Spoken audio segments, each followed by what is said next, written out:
যুব সমাজ যেটা চাইছে, জনগণ যেটা চাইছে, সত্যের সাথে সচভাবে মানুষের অধিকারের জন্য যে লড়াইটা আমাদের নেতা জয়রাম মাহাতো যে আদেশ দিবেন, সেই আদেশে আমি গ্রহণ করব আর সেই লড়াইয়ে সামিল হব।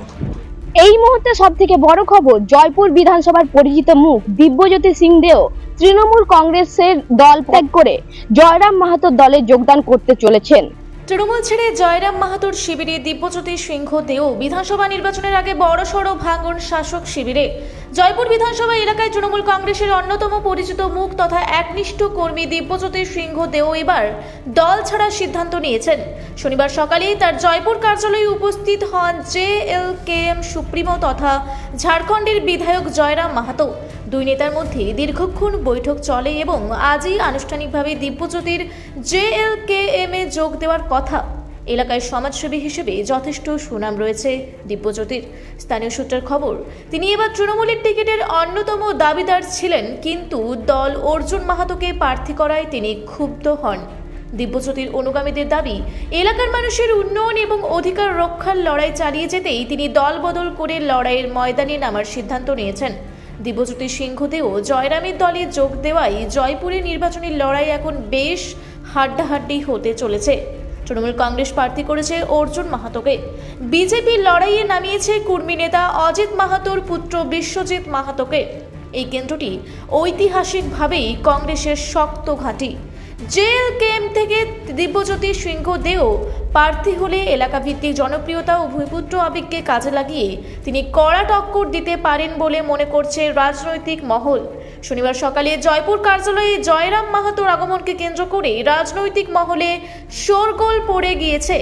দিব্যজ্যোতি বাবু জানিয়েছেন, মানুষের স্বার্থে এবং জয়পুরের সার্বিক উন্নয়নের লক্ষ্যেই তিনি এই সিদ্ধান্ত নিচ্ছেন।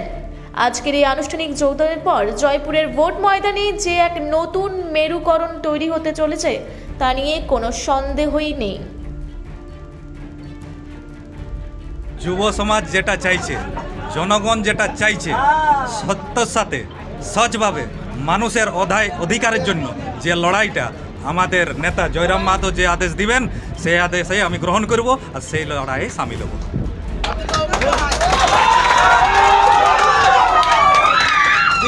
দেখা গেছে আপনি বিভিন্ন সময় সমাজসেবামূলক কাজের সাথে জড়িত আছেন, রাজনীতি ছাড়াও আপনি একটা আলাদা ব্যক্তিত্ব, সেই ব্যক্তিত্ব কি বজায় থাকবে রাজনীতিতে? দেখুন, রাজনীতিতে তো আমি নতুনভাবে আমাদের গুরুদেবের সাথে অংশগ্রহণ করলাম এবং জনসেবা ওইটা আমার বংশগত এবং আমার ব্লাডে, ওইটা প্রতিনিয়ত প্রত্যেক দিন ঘন্টার পর ঘন্টা বইছে রক্তে। তাই জনসেবা আমার থাকবে। আপনার প্রত্যেক আমার ওল্ড এজ হোম আছে, চক্ষুচানি অপারেশন 1 লাখ চক্ষুচানি অপারেশনের জায়গায় মোটামুটি 35,000 চক্ষু অপারেশন হয়েছে। এই যে জনসেবার মাধ্যমে আমি আছি, যারা মা বাবাকে লাথি মেরে বার করে দিচ্ছে বাইরে, সেই মা বাবাকে আমি আশ্রয় দিয়ে ওল্ড এজ হোমে রেখেছি, বৃদ্ধাশ্রমে। সে সরকারি টাকায় রাখিনি, আমি নিজ খরচায় নিজের আর্থিক উপার্জন দিয়ে তাদেরকে রেখেছি এবং জনসমাজ যেটা চাইবে সেই পথে আমি নামার এবং সেই অঙ্গীকার দিয়ে এই পথে নেমেছি।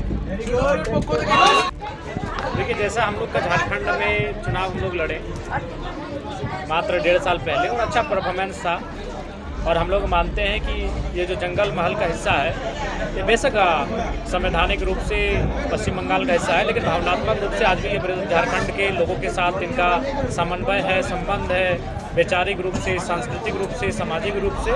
तो हमें पूर्ण आशा है झारखंड के तर्ज पर पश्चिम बंगाल के जंगल महल के क्षेत्र में भी हमारी उपस्थिति बेहतरीन रहेगी और यहाँ से अच्छे परिणाम सामने आएंगे। गत दिन में देखा गया है आप कुर्मी आंदोलन के साथ भी थे, लेकिन अभी यहाँ पर कुर्मी का जो मूल कुटी है उसका पुत्र जो है वो बीजेपी में ज्वाइन किया। अभी लड़ाई किस फेज में होगा पुरुलिया में? देखिए, हमें लगता है कि बिल्कुल निसंदेह यहाँ इस क्षेत्र में भारतीय जनता पार्टी का भी प्रभाव है, तृणमूल कांग्रेस का भी प्रभाव है, वो तो वर्तमान में सरकार में है। तो निसंदेह दोनों ही हमारे लिए चुनौतीपूर्ण रहेंगे, दोनों ही हमारे रास्ते में चुनौतियों को प्रस्तुत करेंगे। अभी एक तरफ TMC एक तरफ बीजेपी है, कैसा रहेगा? हम लोग त्रिकोण बनाएंगे और देश के लिए भी और राज्य के लिए भी ये हितकर होगा कि अब 2 पक्षों की नहीं 4-5 पक्षीय चुनाव हों, सभी पक्षों के पास चुनाव जीतने का अवसर रहे, तभी लोकतंत्र भी मजबूत होगा। इसीलिए हम लोग एक अच्छा परफॉर्मेंस करने की स्थिति में पूरे जंगल महल के क्षेत्र में हैं। জয়পুর থেকে জয়শ্রীদের রিপোর্ট, রূপসী বাংলা মিডিয়া। আপনারা দেখছেন রূপসী বাংলা মিডিয়া। এখন একটা ছোট্ট বিরতি, ফিরে আসছি বিরতির পর। পুরুলিয়ায় পাত্রপাত্রী যোগাযোগের একমাত্র বিশ্বস্ত প্রতিষ্ঠান বিবাহ পরিচয়। আপনার মনের মতো জীবনসঙ্গী খুঁজতে পাশে রয়েছে বিবাহ পরিচয়। তাই আর দেরি না করে আজই যোগাযোগ করুন বিবাহ পরিচয়। Municipality commercial complex, 2nd floor, Chaibasa road, opposite PWD office, Purulia.